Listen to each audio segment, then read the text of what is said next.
Al-Iman TV, sarana penyubur keimanan. Warahmatullahi wabarakatuh. Alhamdulillahilladzi anzala al-Qur'ana tibyanan likulli syai'. Ashhadu an la ilaha illallah wahdahu la syarika lah. Wa ashhadu anna Muhammadan abduhu wa rasuluh. Sallallahu alaihi wa ala alihi wa ashabihi wa man sara ala nahjihi wa tamassaka bi sunnatihi ila yaumiddin wa sallama tasliman katsira, amma ba'du. Saudara-saudari kaum muslimin dan muslimat, jamaah yang semoga senantiasa dirahmati dan diberkahi oleh Allah Tabaraka wa Ta'ala. Alhamdulillah, Maha Suci Allah, segala puja, puji dan syukur hanya kepadanya lah kita ucapkan. Alangkah besarnya nikmat yang dilimpahkannya kepada kita. Dan nikmat yang paling besar tersebut adalah nikmat Islam. Dengan nikmat itu pula sehingga kita bisa benar-benar menunaikan kewajiban kita, melaksanakan tujuan penciptaan hidup kita di dunia ini, yaitu beribadah kepada Allah Subhanahu wa Ta'ala semata. Nikmat Islam, wahai saudaraku, nikmat yang apabila dikumpulkan dunia seisinya, maka sama sekali tidak akan bisa sebanding dengannya. Nikmat yang kelak di hari kiamat seorang kafir berharap kalau saja dulu dia di dunia seorang muslim. Allah Subhanahu wa Ta'ala berfirman, "Rubbama yawaddu alladhina kafaru law kanu muslimin." Di surah Al-Hijr. Esok di hari kiamat, orang-orang kafir itu berangan-angan, berharap, sangat ingin, yawaddu law kanu muslimin, kalau saja dulu ketika mereka di dunia mereka termasuk orang-orang Islam. Nikmat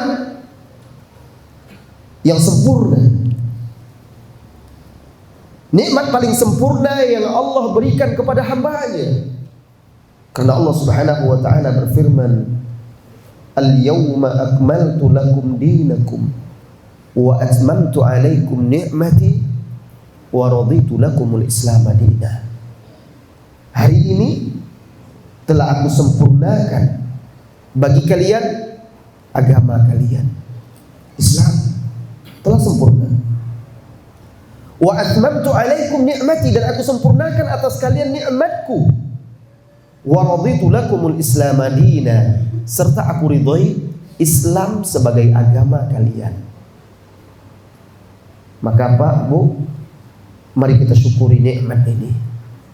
Kita jaga, kita pertahankan sampai akhir hayat kita, sesuai dengan perintah Allah Subhanahu wa Ta'ala, "Ya ayyuhalladzina amanu taqullaha haqqa tuqatih wa la tamutunna illa wa antum muslimun." Wahai orang-orang yang beriman, bertakwalah kalian kepada Allah dengan sebenar-benar takwa. Jangan kalian mati kecuali dalam keadaan sebagai seorang muslim. Saudara-saudari, salawat dan salam semoga juga senantiasa tercurah untuk kekasih Allah, Khalilullah, manusia paling mulia, pemimpin anak cucu Adam, Nabi kita Muhammad sallallahu alaihi wasallam. Beliau telah menunaikan amanah. Beliau telah menyampaikan risalah Islam. Beliau telah berjuang untuk menegakkan agama ini, sehingga beliau wafat, umat Islam terang benderang. Agama telah sempurna. Apa saja yang dibutuhkan oleh manusia untuk kebaikan dunia dan akhirat mereka telah disampaikan oleh Rasulullah SAW. Dan apa saja yang bisa memudaratkan mereka, menimbulkan bahaya bagi mereka di dunia dan di akhirat, melainkan beliau Muhammad SAW juga telah mengingatkan umatnya. Semuanya terang. Sampai-sampai beliau bersabda, taraktukum alal mahajjatil bayda. Aku tinggalkan kalian wahai umatku, kata Nabi Muhammad SAW, di atas jalan yang terang benderang. Lailuha kanahariha, saking terangnya Pak, malam laksana siang. Sampai seperti itu kata Nabi kita Muhammad SAW. La yazighu anha illa halik, tidak ada seorang pun yang berpaling dari jalan yang terang benderang itu, melainkan dia akan celaka. Semoga selawat dan salam senantiasa tercurah untuk beliau hingga akhir zaman. Baiklah saudara-saudari kaum muslimin dan muslimat, ini pertemuan dadakan sebenarnya, jadi saya minta maaf ya. Juga baru tahu ada kajian kemarin dari yang mengundang saya ke Surabaya, makanya saya tidak terlalu bersiap-siap untuk hadir di kajian. Jadi mohon maklum kalau saya berpakaian juga ala kadarnya ya. Namun tidak mengapa, kita gunakan waktu kita ini untuk saling berbagi nasihat, berbagi ilmu, berbagi peringatan. Allah Subhanahu wa taala berfirman, "Wa dzakir fa inna dzikra tanfa'ul mu'minin." Berilah peringatan, sesungguhnya peringatan itu bermanfaat bagi orang-orang yang beriman. Tadi di muqaddimah saya sudah sampaikan, Islam adalah nikmat yang paling besar yang dilimpahkan oleh Allah kepada kita. Bahkan kita tidak bisa bayangkan hidup tanpa Islam. Apa jadinya dunia tanpa Islam? Kalau Anda wahai saudaraku ingin tahu bagaimana dunia tanpa Islam, lihatlah, bacalah sejarah masa jahiliyah. Saat Rasulullah SAW belum diutus, menjelang diutus, dan saat beliau diutus, bagaimana kehidupan manusia ketika itu di dunia? Kesyirikan merajalela. Orang menyembah berhala, mengagungkan roh-roh, jin-jin dan syaitan, meminta kepada selain Allah, berlindung kepada makhluk, perdukunan,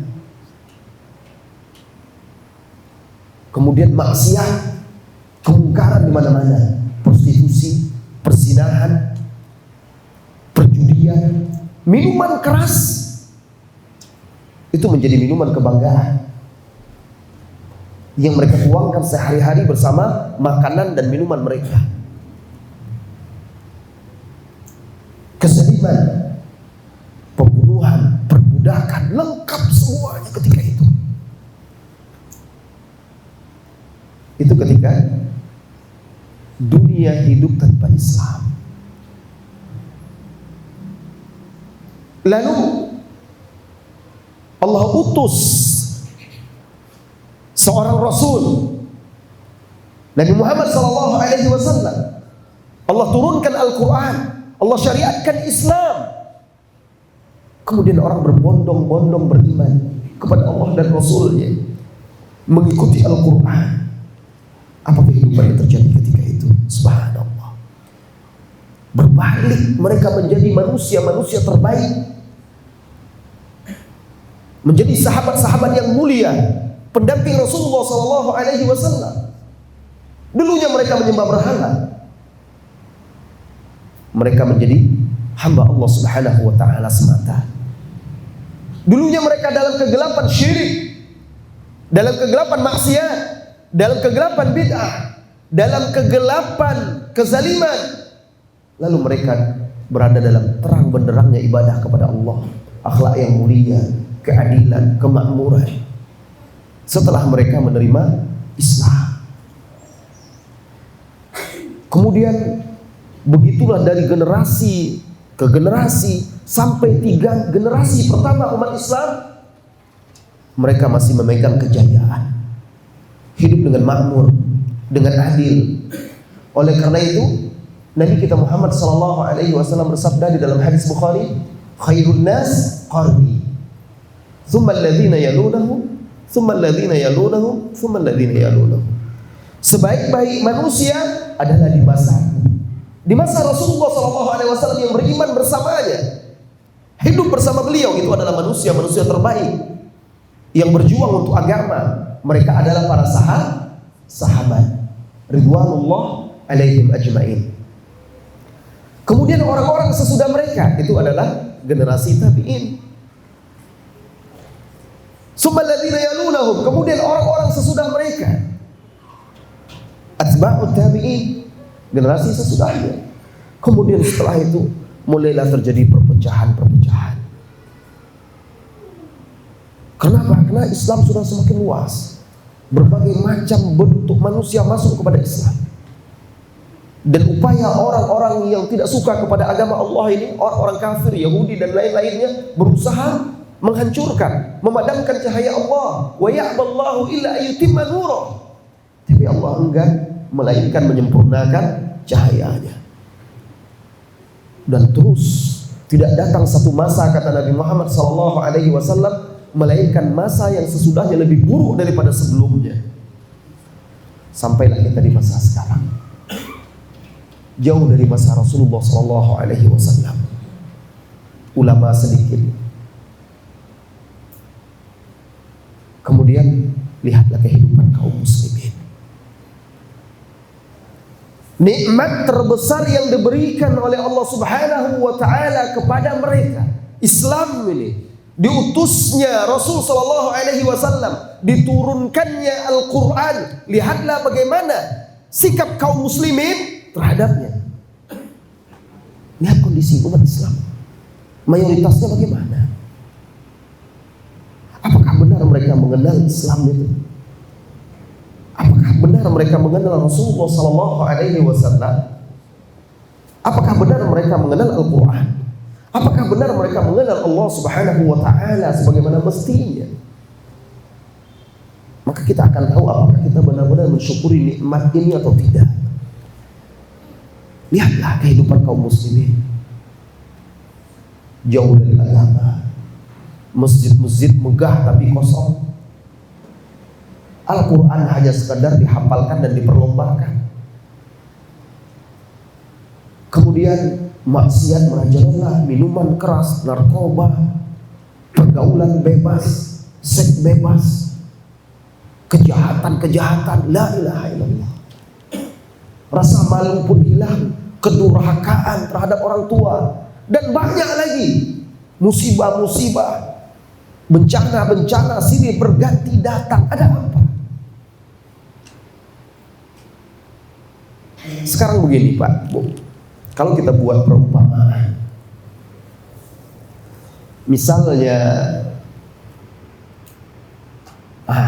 Bapak misalnya ya, Pak siapa? Pak Roy, Masya Allah. Misalnya datang orang ke rumah bapak, ngetuk pintu minta bantuan. Minta bantuan sama bapak, ketuk pintu. Tok tok tok tok tok. Assalamualaikum. Pak, keluar Pak Roy. Ya, ada apa? Pak, tolong dong, saya butuh bantuan. Saya lagi susah ini, belum makan. Anak-anak saya di rumah juga belum makan, lagi susah. Minta bantuan dia. Pak Roy, kasihan. Ya baik, sebentar, diberilah bantuan. Ini ada sedikit uang, gunakan untuk keperluanmu. Tapi Pak, tatkala Bapak berikan bantuan itu, ngasih uangnya itu, tiba-tiba dia tinggalkan begitu saja. Tiba-tiba dia berbalik, pergi meninggalkan Anda. Pergi berpaling. Seolah dia tidak butuh. Bagaimana sikap antum? Kira-kira apa yang ada dalam benak Pak Roy? Hah? Kesel mungkin, dia bingung nih. Ini orang ini mau apa ini? Tadi katanya minta bantuan. Lah, diberi malah pergi. Sudahlah, lupakan aja. Pak Roy tutup pintu, tiba-tiba datang lagi, ada lagi ketukan pintu. Dibuka, ternyata orang itu lagi. Orang yang sama, minta bantuan lagi. Pak Roy, bantu dong. Kami di rumah lagi nggak punya apa-apa. Anak istri saya belum makan. Lah, tadi kan sudah saya beri, ini ambil aja, nggak usah malu-malu, ambil. Pas antum ulurkan, bapak ulurkan bantuan, dia langsung pura-pura nggak tahu, pergi ngeloyur gitu aja, ditinggalinnya. Ini Pak Roy semakin kesal ini. Ini maksudnya apa orang ini? Katanya mau minta bantuan, diberi malah pergi. Tutup pintu lagi, datang lagi, berulang begitu terus Pak. Kalau dia datang gitu terus berulang, kalau saya mungkin langsung saya bentak Pak, marah saya. Kamu mau apa, Mas? Mau mempermainkan saya? Atau kamu sudah gila kali ya? Kan sudah diberi, kurang saya tambah. Tapi ternyata dia malah pergi begitu saja. Ini kan mempermainkan. Coba lihat diri kita Pak. Dalam sehari semalam itu 17 kali kita minta kepada Allah. Minta beri petunjuk yang lurus. Bahkan kalau tidak kita baca itu tidak sah sholat kita. Ihdinas siratal mustaqim. Tunjukilah kami jalan yang lurus. Terus kita minta-minta kepada Allah. Siratal ladzina an'amta alaihim ghairil maghdubi alaihim waladdallin. Jalan orang-orang yang engkau beri nikmat. Itu jalan para nabi, jalan para rasul, jalan orang-orang siddiq, jalan orang-orang yang mati syahid, jalan orang-orang yang saleh. Jalan orang-orang yang kau beri nikmat. Bukan jalan orang-orang yang kau murkai, yaitu orang Yahudi. Bukan pula jalan orang-orang yang sesat ya Allah, yaitu Nasrani. Yang kami inginkan adalah jalan yang lurus. Beri kami jalan yang lurus. Tunjuki kami jalan yang lurus. Jalan yang engkau beri nikmat. Itu yang kita minta Pak. Kita ulang-ulang sehari semalam. Belum lagi dalam sholat sunat kita. Allah turunkan Al-Quran. Allah utus Rasul, Allah syariatkan Islam. Semuanya ada di hadapan kita. Lalu apa sikap kita? Apa bedanya kita dengan pengemis tadi? Yang meminta, diberi, lalu kita campakkan. Ketahuilah wahai saudaraku, Allah pasti murka ketika kita tidak mempedulikan nikmat, ketika kita kufur terhadap nikmat yang diberikannya. Apalagi kita tidak mempedulikan agamanya. Saudara-saudari kaum muslimin dan muslimat, ini sebagai bahan renungan bagi kita. Disinilah sebab semuanya. Kenapa banyak terjadi kesyirikan? Kenapa banyak terjadi perpecahan di tengah kaum muslimin? Kenapa pertikaian? Kenapa banyak maksiat, kejahatan? Walaupun banyak orang yang ceramah, walaupun banyak ini, tapi tetap saja kemudian bencana, musibah silih berganti. Kenapa? Karena kita belum benar-benar berpegang teguh dengan agama Allah ini. Belum benar-benar menerimanya, lalu mempelajarinya, kemudian mengamalkannya, memegang teguhnya, mendakwahkannya, memperjuangkannya, bersabar di atasnya. Ini sebabnya. Saudara-saudari kaum muslimin dan muslimat, Imam Malik pernah berkata, gurunya Imam Asy-Syafi'i, lan yasluha akhiru hadhihi al-ummah illa bima saluha awwaluha. Tidak akan baik akhir umat ini, tidak akan soleh, tidak akan baik akhir umat ini kecuali dengan apa yang telah memperbaiki awalnya. Apa yang telah memperbaiki generasi awal umat ini? Islam itulah dia. Islam yang dibawa oleh Rasulullah Sallallahu Alaihi Wasallam. Kalau kita ingin baik seperti mereka dulu, ingin menang, ingin kuat, ingin jaya, ingin bersatu seperti dahulu para sahabat, mereka saling berperang satu dengan lainnya, lalu bisa dipersatukan oleh Rasulullah Sallallahu Alaihi Wasallam dengan izin Allah. Kalau kita ingin seperti mereka juga, maka kita harus pegang teguh agama Islam seperti mereka memegang teguh. Kita harus mengamalkan seperti mereka amalkan. Kita harus dakwahkan seperti mereka dakwahkan. Kita harus perjuangkan seperti yang mereka perjuangkan. Lan yasluha akhiru hadhihi al-ummah illa bima salaha awwaluha. Tidak akan baik akhir umat ini, dan kita ini termasuk di penghujung ini. Kiamat itu sudah dekat, wahai saudaraku. Dari sejak zaman Rasulullah SAW beliau sudah mengatakan, baini wa baina yaday sa'ah kahatain. Antara aku dengan hari kiamat itu seperti dua jari ini, sudah dekat. Apalagi sekarang, tanda-tandanya sudah banyak. Tidak akan bisa baik kita kecuali dengan apa yang telah membuat baik awal umat ini, yaitu para sahabat, tabi'in dan tabi'in. Saudara-saudari kaum muslimin dan muslimat, maka apa kewajiban kita? Ini sengaja saya persingkat ya, karena memang ini cuma tausiah singkat. Kewajiban kita terhadap nikmat yang sangat besar ini, Islam ini, wahai saudara-saudariku, yaitu ma'rifatuhu. Ini yang pertama, mengenali Islam itu, mempelajarinya. Apa Islam yang sebenarnya? Apakah yang saya sudah pahami selama ini benar seperti itu Islam yang diinginkan oleh Allah dan Rasulnya? Apakah benar-benar saya sudah paham Islam? Kalau memang saya paham Islam, kenapa saya masih malas beribadah? Kenapa saya masih mudah bermaksiat? Kenapa saya tidak tunduk dan patuh kepada perintah dan larangan Allah? Ini pertanda kita belum paham Islam. Secara singkat, Pak, Islam itu artinya menyerah. Itu secara singkat ya. Menyerah. Kalau orang menyerah itu gimana? Ya udah, apa yang diperintahkan dilakukan. Coba lihat, kalau ada orang yang ditangkap polisi itu menyerah, dia kan sudah menyerah, angkat tangan udah kan. Saya menyerah, Pak, udah saya menyerah. Kalau disuruh tiarap dia. Duduk. Bangun, jalan, lari, merayap, nggak bisa apa-apa lagi. Orang yang menyerah itu dia akan patuh, tunduk.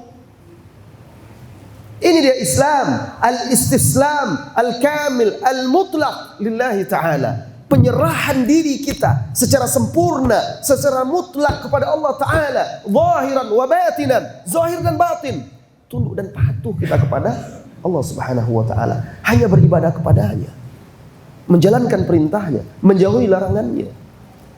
Itu Islam. Tapi kalau kita sudah tahu kita ada perintah Allah di dalam Al-Quran, kita masih pura-pura tidak tahu juga, kita masih juga melanggarnya, kita tidak menjalankan ibadah, yang haram dikerjakan juga, yang wajib ditinggalkan, kemudian tidak peduli dengan agama ini, seolah-olah hidup ini hanya dunia saja. Ketika itu, wahai saudaraku, maka lihatlah negara-negara yang mayoritas non-muslim, bagaimana kerusakan di tempat mereka. Umat Islam banyak tertipu oleh kehidupan duniawi. Mereka mengira kehidupan di sana itu nikmat. Kehidupan orang-orang barat, orang-orang kafir non-muslim di Eropa, di mana-mana itu nikmat. Padahal mereka itu adalah orang-orang yang paling sengsara, tersiksa oleh kehidupan mereka sendiri. Bahkan mereka tidak tahu rasanya bahagia itu, karena mereka tidak punya Tuhan. Yang mereka pertuhankan adalah dunianya, hawa nafsunya. Hidup mereka seperti hewan, karena Allah yang katakan seperti itu. Dzarhum ya'kul wa yatamatta'u wa yulhihimul amalu fasawfa ya'lamun. Biarkan mereka makan, biarkan mereka menikmati dunia ini, biarkan mereka dilalaikan oleh angan-angan dan impian duniawi mereka, syahwat mereka.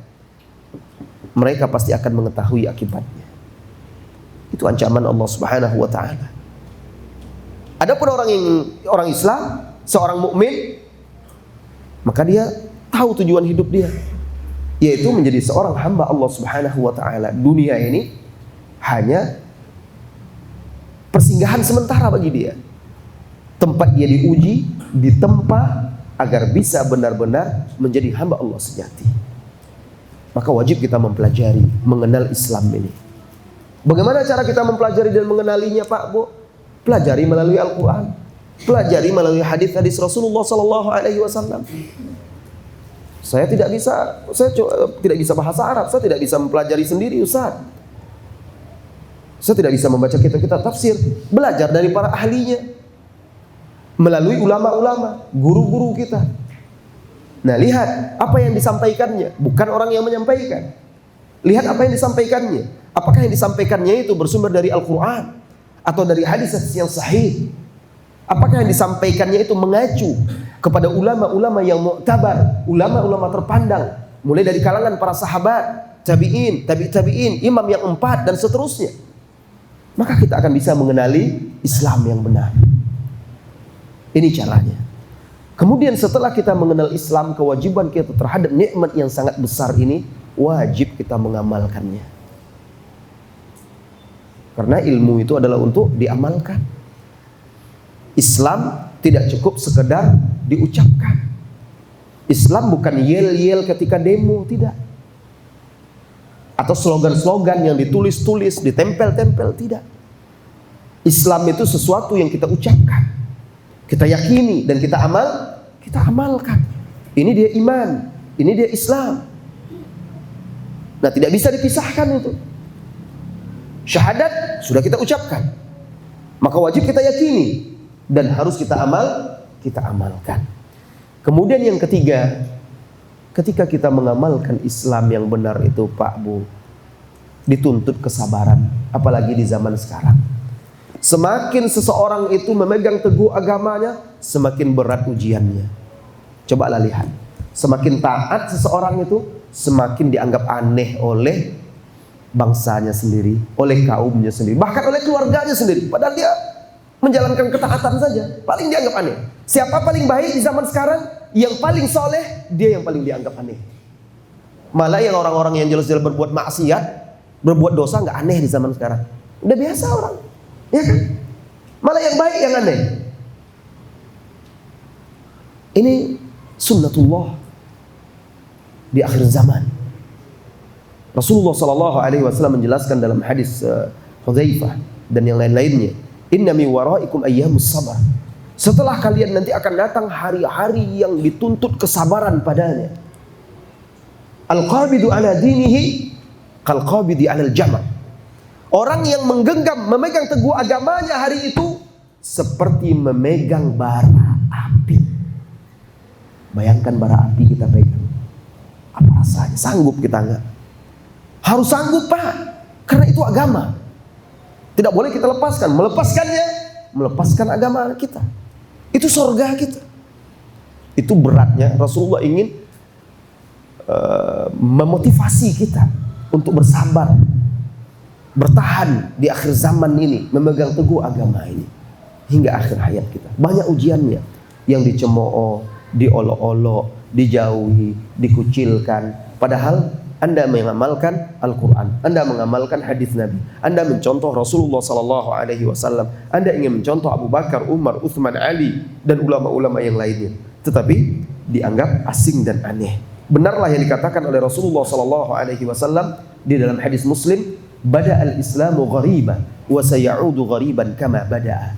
Islam datang dalam keadaan dianggap asing, aneh. Awal Rasulullah SAW membawa Islam kan dianggap aneh, asing, dicemooh, diolok-olok, dikucilkan, bahkan diusir. Wa sayaudu ghariban kama bada'a. Dan dia akan kembali dianggap aneh dan asing sebagaimana dia datang dulu. Fatuba lil ghuraba. Beruntunglah orang-orang yang ketika itu dianggap aneh dan asing karena dia memegang teguh agamanya, karena dia soleh, karena dia memperbaiki, mengajak manusia kepada kebaikan. Ini yang ketiga. Yang keempat kewajiban kita setelah kita bersabar mengamalkannya, maka dakwahkan, sebarkan, ajak keluarga kita, tetangga kita, masyarakat kita kembali lagi kepada agama ini. Karena tidak ada jalan selamat kita kecuali dengan agama ini. Karena hanya Islam yang diridhoi oleh Allah Subhanahu wa taala. Apa kata Allah di dalam surah Ali Imran? Wa may yabtaghi ghairal islami dina fala yuqbala min wa huwa fil akhirati minal khasirin. Barang siapa yang mencari selain Islam sebagai agama, maka Allah tidak akan terima dari dia sedikit pun, dan dia kelak termasuk orang-orang yang merugi. Maka sebarkan, ajak mereka, dan lihatkan kepada mereka, perlihatkan kepada mereka Islam yang sesungguhnya, bahwa Islam itu indah, bahwa Islam itu penuh dengan kasih sayang, bahwa Islam itu penuh dengan akhlak mulia, bahwa Islam itu mengajak kepada kebaikan, ketentraman, keadilan. Nah, dengan demikian akan semakin berbondong-bondong orang untuk kembali kepada agama ini, lalu mempelajarinya, mengamalkannya. Dan apa yang saya sampaikan tadi sebenarnya ada termaktub di dalam Al-Quran di surah Al-Asr. Allah Subhanahu wa taala berfirman, "Wal 'asr innal insana lafi khusr illa alladziina aamanu wa 'amilus shalihat wa tawassaw bil haqq wa tawassaw bis sabr." Demi masa, sesungguhnya manusia berada dalam kerugian kecuali orang yang beriman. Tidak mungkin dia beriman kalau tidak punya ilmu. Tidak benar imannya tanpa ilmu, maka di sini wajib ilmu. Illal ladzina amanu wa 'amilus shalihat. Kemudian dia amalkan Islamnya, imannya dia amalkan. Wa tawassaw bil haqqi wa tawassaw bis sabr. Kemudian dia sampaikan, kemudian dia bersabar di atas semua itu. Oleh karena itu Imam Asy-Syafi'i pernah menyampaikan menjelaskan tentang keutamaan surat ini. Kalaulah seandainya Allah hanya menurunkan surat ini saja sudah cukup sebenarnya untuk umat Islam. Karena begitu besar dan dalamnya kandungan serta faedah-faedah dari surat ini. Baik saudara-saudari, itu yang saya sampaikan malam hari ini sebagai nasihat untuk diri saya dan untuk saudara-saudari semuanya, agar kita benar-benar mensyukuri nikmat Islam ini. Saya beri kesempatan waktu kurang lebih sekitar 10 menit atau 15 menit untuk bertanya jawab. Silahkan kalau seandainya ada jamaah yang mau bertanya, silahkan, boleh. Ada pertanyaan? Silahkan.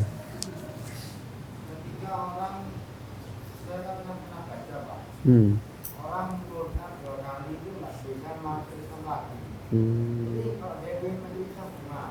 Iya. Orang murtad 2 kali, ada saya baca tidak bisa masuk Islam lagi gitu ya. Kalau dia masuk Islam bagaimana caranya begitu? Baik. Di dalam surat An-Nisa di akhir juz 5, Allah Subhanahu wa taala ada menyinggung masalah itu. Bentar, saya buka dulu ya.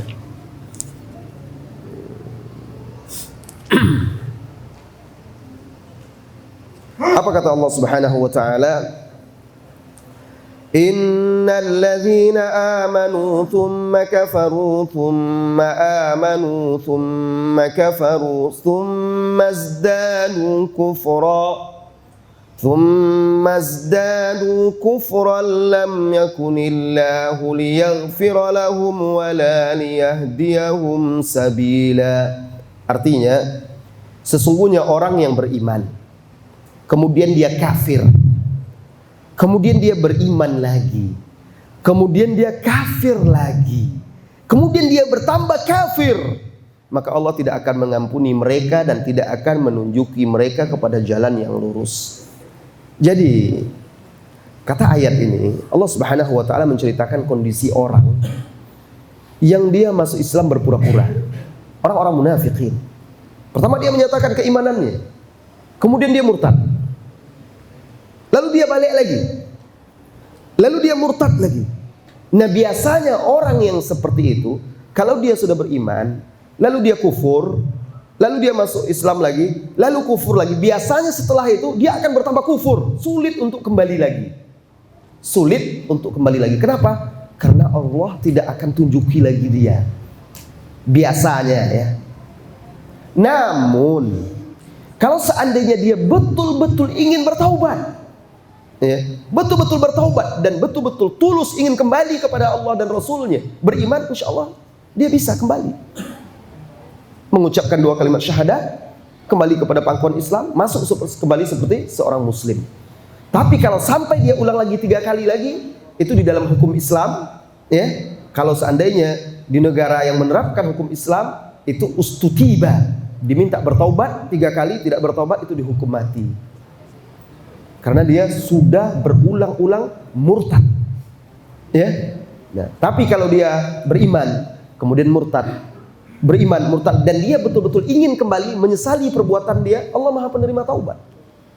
Jika betul-betul dia ingin bertaubat dan kembali kepada pangkuan Islam, insya Allah Allah menerima taubat. Jadi kalau seandainya ada salah seorang teman seperti itu, nasihati dia, ingatkan dia bahwa hanya Islamlah yang akan menyelamatkan kehidupan manusia di akhirat. Hanya Islam yang akan menyelamatkan dia dari api neraka. Kalau manusia itu betul-betul ingin bertaubat, berjanji kepada Allah, menyesali perbuatannya, ingin benar-benar mensucikan diri dia dengan Islam, insya Allah Allah Maha Penerima taubat. Ya, nah di zaman Rasulullah SAW ada seorang namanya Tulaihah Al-Asadi. Tulaihah Al-Asadi ini masuk Islam di zaman Rasulullah SAW. Bertemu dengan Rasulullah SAW, bahkan sempat menulis beberapa wahyu. Tulaihah Al-Asadi ini, ketika Rasulullah SAW wafat, dia murtad. Tidak cukup murtad, bahkan mengaku jadi nabi. Bayangkan, tidak cukup murtad, bahkan dia mengaku jadi nabi. Berperang lagi, berperang dia melawan kaum muslimin, sampai akhirnya kalah dia. Kalah, kabur dia, lari berpindah-pindah. Di zaman Umar, dia karena sudah hancur pasukannya, akhirnya kembali lagi, dia taubat dia. Lalu dia meminta masuk Islam dan diterima oleh Umar. Padahal dia mengaku jadi nabi itu. Taubat dia, diterima oleh Umar. Kata Umar kepada pasukannya waktu itu, terima dia, minta musyawarah kepada dia, minta pendapat dia, tapi jangan beri dia jabatan, jangan angkat dia sebagai pemimpin. Karena dia seorang ahli, seorang tokoh, dia punya pengalaman, ilmunya dibutuhkan. Tapi karena dia telah melakukan kesalahan yang besar ketika itu, maka dia tidak diberi posisi oleh Umar ibn Khattab radhiyallahu anhu. Tapi ketika dia taubat, kembali diterima. Padahal bayangkan, dia sudah mengaku menjadi nabi, kemudian juga memerangi kaum muslimin. Tapi karena dia benar-benar ingin bertaubat, tetap diterima oleh kaum muslimin. Ya.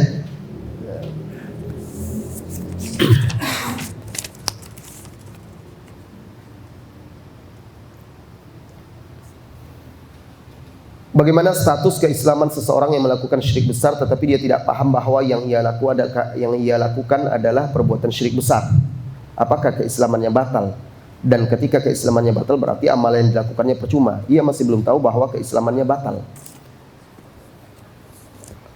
Banyak kaum muslimin karena sangat awam dan tidak ada yang mengajarkan serta tidak ada yang mengingatkan, mereka tidak tahu yang tauhid sebenarnya itu seperti apa.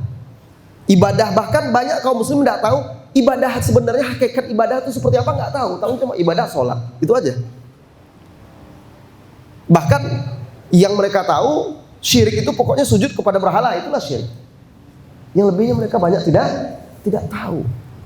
Oleh karena itu banyak ulama yang mengatakan kalau dia memang betul-betul tidak tahu sama sekali, kemudian tidak ada yang menyampaikan kepada dia, nanti orang mengatakan kan dia sekarang tinggal belajar saja. Kalau di desa-desa masyarakat awam, siapa yang akan mengajarkan mereka? Pengen belajar pun di sana tidak ada orang yang paham. Iya. Di kampung saya misalnya ya, di kampung saya itu ada perbuatan atau amaliyah syirik yang jatuh kepada syirik besar. Tapi memang di kampung itu tidak ada sama sekali orang yang paham. Ada guru agama juga tidak paham, tidak mengerti. Mereka hanya beragama turun-temurun seperti itu saja. Nah, kalau tidak keluar dari daerah itu, mereka tidak akan paham. Kalau keluar pun mereka harus cari juga yang mengarahkan kemana harus belajar supaya paham. Oleh karena itu, orang-orang yang seperti ini harus kita dakwahi, harus kita jelaskan kepada mereka, sampaikan kepada mereka, kepada saudara-saudari kita itu, bahwa apa yang dilakukannya itu adalah syirkul akbar. Misalnya, dosa besar yang bisa membahayakannya di akhirat, mengakibatkan seseorang itu kekal di dalam neraka.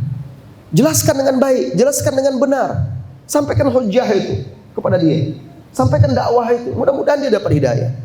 Kalau nanti sudah disampaikan dengan benar, dijelaskan dengan benar, Anda pandai menyampaikannya, lalu masih menolak, itu lain masalah, ya. Tapi masalahnya sekarang yang Anda katakan dia sama sekali tidak tahu, bahkan dia pun tidak tahu kalau itu bisa membatalkan Islam.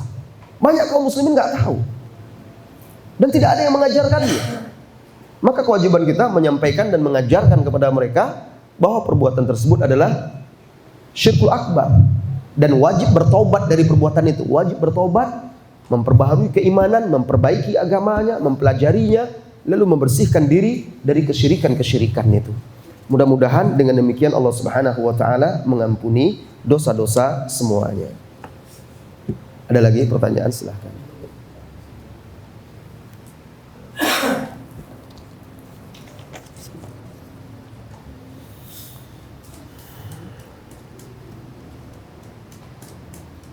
Ustaz mau tanya, seorang ibu, ia seorang muslimah, hidup di Eropa, mengikuti adab-adab di sana, merayakan Natal, ulang tahun. Padahal barang siapa menyerupai satu kaum, ia sama seperti kaum tersebut. Apakah ia masuk agama Nasrani? Saudara-saudari kaum muslimin dan muslimat, ketika seseorang tasyabbuh dengan orang-orang non-muslim, misalnya dia ikut-ikut merayakan Natal, tapi itu hanya sekedar ikut-ikutan, bukan meyakini seperti keyakinan mereka, maka kita juga tidak bisa memvonis mereka kafir atau beragama Nasrani. Selama orang yang Anda maksud ini, katanya di sini ibu saya, selama dia masih mengakui keislamannya, masih bersyahadat, masih sholat, masih menegakkan syiar-syiar Islam, rukun-rukun Islam itu, dan belum melakukan syirkul akbar dan tidak melakukan perkara-perkara yang mengeluarkan dia dari agama, maka tasyabuh seperti itu belum bisa menjadikan dia keluar dari agama.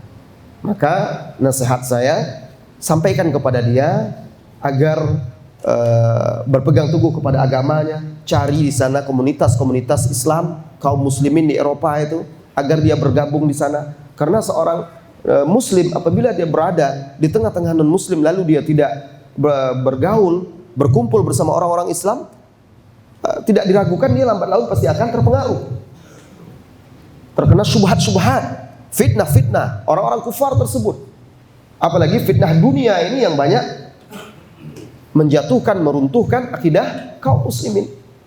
Nah, karena alasan dunia, maka berikan arahan, nasihat. Bahkan kalau bisa Anda mengunjunginya, kunjungi dia, carikan di sana kaum muslimin yang bisa menjadi teman bagi dia sehingga agamanya menjadi kuat dan kokoh. Jelaskan kepada dia bahwa perayaan Natal itu adalah perayaan syirik. Kita tidak boleh ikut-ikut merayakannya.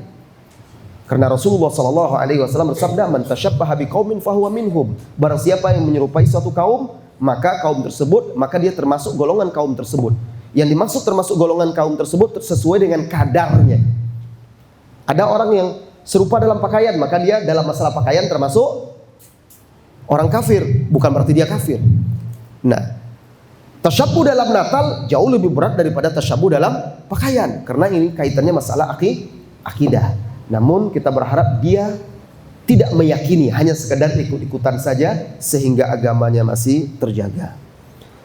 Dan hukum tidak diterima sholat wanita dewasa hingga ia menutup auratnya. Bagaimana itu Ustaz? Ya, tidak sah sholat tanpa menutup aurat. Itu salah satu syarat sahnya sholat. Apa kata Rasulullah SAW kepada Asma? Ya Asma, innal mar'ata idza balagatil mahid la yura minha illa hadza wa hadza. Wahai Asma, wanita itu apabila dia sudah dewasa, sudah haid, sudah baligh, maka tidak boleh terlihat dari diri dia kecuali wajah dan telapak tangan. Dan sepakat ulama semuanya dalam masalah itu. Mereka hanya berbeda pendapat dalam masalah apakah wajah aurat atau tidak. Tetapi yang selain dari wajah telapak tangan itu semuanya termasuk aurat, wajib ditutup, bahkan apalagi dalam sholat. Sebab perintah suami dilarang pakai hijab, dianggap teroris di Eropa. Banyak orang Islam di sana biasa saja. Ya, saya juga berkunjung ke beberapa negara, di sana biasa saja kok. Banyak saya temui kaum muslimat, mereka pakai hijab, pakai jilbab, bahkan pakai cadar, nggak ada masalah. Ya ada sekali-sekali, kadang-kadang ada juga dibully. Ya, saya juga pernah merasakannya, dibully oleh orang karena hanya melihat jenggot saya, padahal sedikit cuma melihat celana saya cingkrang, dicaci maki sama orang-orang non muslim itu di negara mereka. Ya tidak perlu diladeni, sampai dikejar-kejar, dicaci maki terus sampai menjauh. Ya ada, tapi tidak, itu hanya beberapa gelintir ya. Dan sekarang alhamdulillah umat Islam di berbagai penjuru dunia ini nampak kekuatannya, nampak jumlahnya, nampak syiarnya. Ada kejadian-kejadian mereka dilarang, ada, tetapi itu ujian. Nah karena Anda tinggal di sana, ya itu ujiannya harus Anda pertahankan. Bagaimana mungkin Anda sholat tidak pakai hijab, tidak pakai jilbab? Ya minimal Anda wahai saudariku, anti sholat tertutup seluruh tubuh Anda kecuali wajah dan telapak tangan. Dan pakaian yang menutup itu tidak boleh tipis, tidak boleh ketat, harus longgar dan harus tebal sehingga tidak menampakkan rambut, terbayang-bayang rambut atau warna kulit di sini, di lengan, itu tidak boleh nampak. Ini pakaian dalam sholat. Kalau yang Anda maksud di sini hijab adalah cadar, ini lain lagi. Ya, cadar dalam masalah sholat itu tidak wajib kecuali bagi ulama yang mewajibkannya.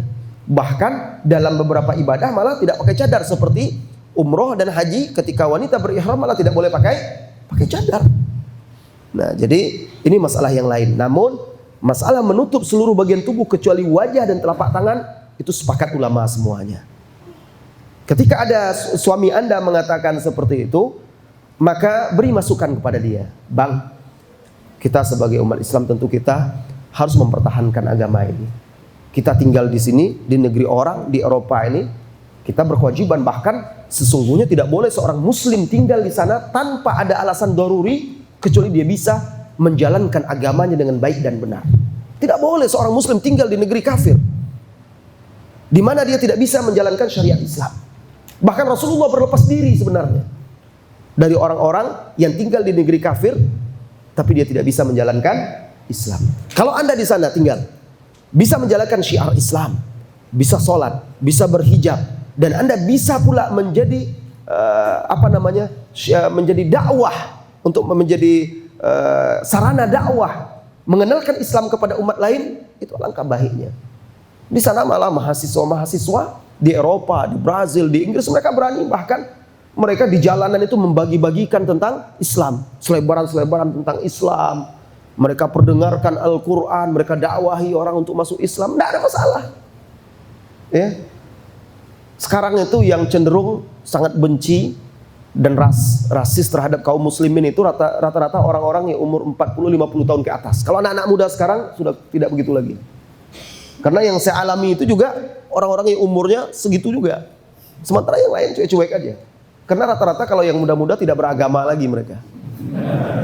Iya, mereka tidak peduli lagi. Yang masih memegang agama mereka itu yang tua-tua aja. Rata-rata yang membuli-buli itu, yang kolot, yang sangat fanatik itu yang itu. Malah yang muda-muda itu paling enak untuk diajak kepada agama, dikenalkan kepada Islam. Diajar, tawarkan ini Islam. Lihatlah, kalau dia setuju silakan, kalau tidak apa-apa. Jadi sebenarnya bukan alasan. Dan kalau seandainya memang hidup di sana membuat Anda tidak bisa berhijab, wajib hijrah. Wajib hijrah karena mempertahankan agama lebih wajib daripada sekedar hidup di dunia. Bahkan tumpahnya darah seorang muslim lebih baik daripada harus keluar dari agama Allah Subhanahu wa taala. Oleh karena itu Allah katakan tadi ayat yang kita baca, wala tamutunna illa wa antum muslimun. Jangan kalian mati kecuali dalam keadaan sebagai seorang muslim. Jadi pelajari ilmu, dekat dengan ulama dan ahlinya, berkumpul dengan komunitas-komunitas kaum muslimin di sana akan membuat Anda dan keluarga Anda semakin kuat, semakin kokoh dan istiqomah di sana. Kemudian ikut aktif dalam menyebarkan Islam di sana. Allahu a'lam bissawab. Baik, waktu sudah habis ya. Tadi saya janjikan kurang lebih 15 menit untuk tanya jawab. Terima kasih atas atensinya dan saya juga mohon maaf tidak bisa lama-lama karena memang seperti yang saya sampaikan tadi ya, agak dadakan ini. Mudah-mudahan di lain waktu kita bisa bertemu lagi. Wassallallahu wasallama ala nabiyyina Muhammadin walhamdulillahirabbil alamin. Subhanakallahumma wa bihamdika asyhadu an la ilaha illa anta astaghfiruka wa atubu ilaik. Assalamualaikum warahmatullahi wabarakatuh.